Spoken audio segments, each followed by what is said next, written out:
Hello mga kabuhay! Dahil day off ko na, tara, isasama ko kayong mag-grocery.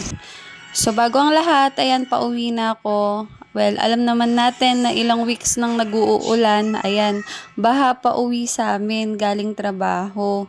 So actually, hanggang tuod talaga yung tubig niyan.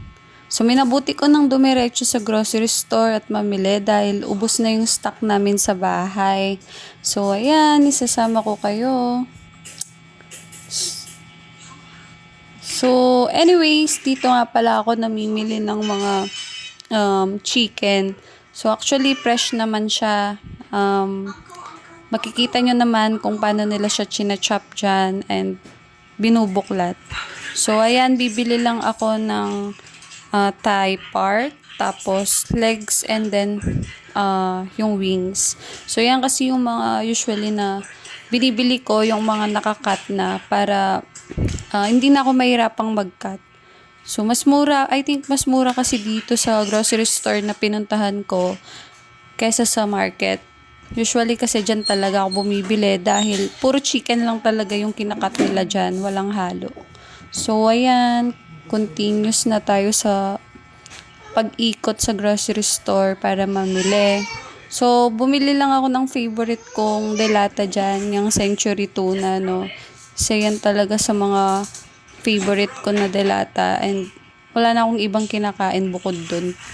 Kasi, pag lang naman yun, walang mailuto, ganyan, wala kang maisip na ulamin, pwede yun. Tapos yan lagi ko talagang ginagamit. Kasi, medyo malamig ngayon and madalas mag-dry skin tayo. Sa scalp, sa skin, yan. Yan naman yung lotion ko. Yan, bumili lang ako niyan. Ayan din, i-refill ko na lang sa lagayan namin. No, malakihan yung binili ko para hindi ako bili ng bili.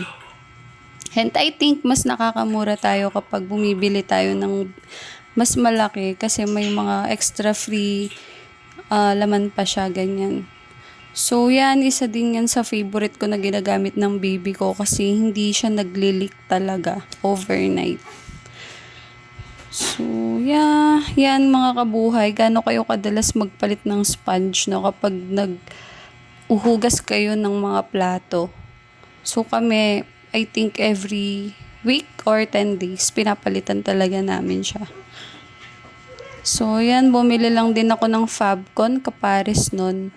Binili kong sabon.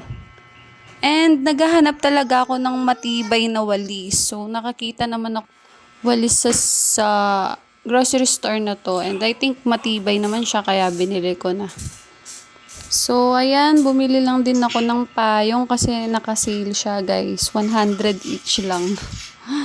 And yan, patapos na ako dyan. Lumabas na ako doon sa grocery store at namili muna ako ng damit ng anak ko.